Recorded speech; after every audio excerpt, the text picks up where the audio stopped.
Maaf, maksud kami berita tadi mengenai Aidil yang membuka usaha mengenai ramen. Dan untuk informasi kali ini, pahlawan nasional asal Kalimantan Barat, Dr. Raden Rubini Natawisastra dalam pengabdiannya ke masyarakat penuh loyalitas dan tanpa batas. Bekerja di luar tupoksinya sebagai tenaga kesehatan dengan memimpin perlawanan untuk perjuangan kemerdekaan bangsa Indonesia dari penjajahan Belanda dan fasisme Jepang.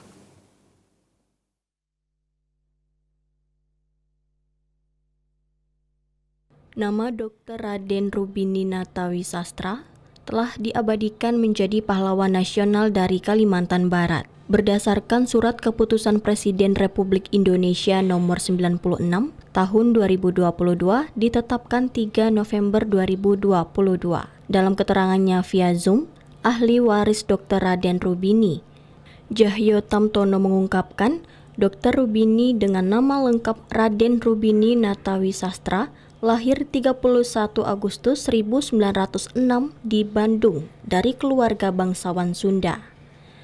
Merupakan tokoh penting dalam perjuangan melawan penjajahan di Indonesia, khususnya Kalimantan Barat.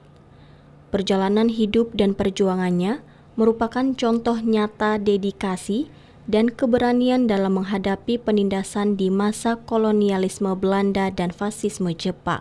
Lulusan Stovia 1930-an, menyandang gelar Dokter Hindia Belanda, mendapatkan tugas ke Pontianak, Kalimantan Barat, yang kala itu sangat kekurangan tenaga kesehatan. Pada 1934 ditempatkan di Pontianak, Rubini tidak hanya menyediakan layanan kesehatan yang sangat dibutuhkan, tetapi juga terlibat dalam berbagai kegiatan sosial yang bertujuan meningkatkan kesejahteraan masyarakat.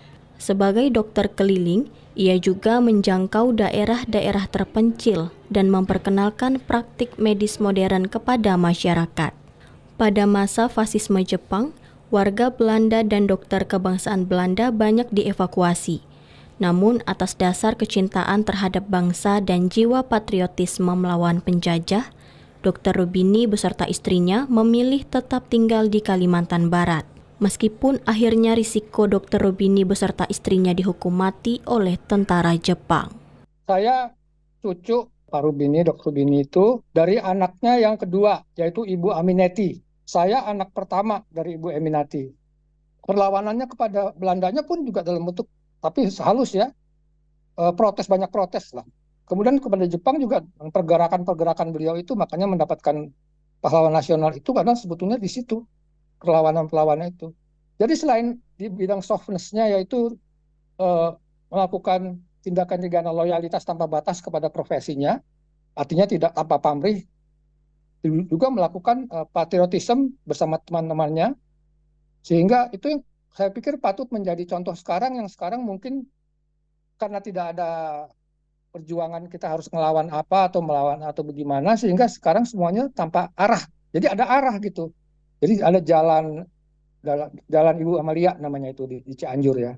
Itu pembantu suaminya juga all out ya. Sebetulnya beliau itu sudah disuruh pulang ke Jawa ikut gitu sama Ibu Titin Sumarah. Perahu sudah disiapkan, tapi tidak mau pergi, anak-anaknya aja yang pergi gitu. Jadi pengabdian kepada suami tanpa batas, juga loyalitas tanpa batas. Di ujung maut, di ujung ancaman itu, di mana kita bisa selamat, memilih untuk tetap berada di medan itu. Itu sebetulnya itu yang saya mewariskan kepada anak cucu sebetulnya. Di mana ancaman yang terbesar ada, malah tetap nongkrong, tetap berdiri di situ, tidak pergi, padahal bisa selamat. Gitu. Dan itu tidak ada kesombongan di situ, itu sebuah determination sebetulnya ya, sebuah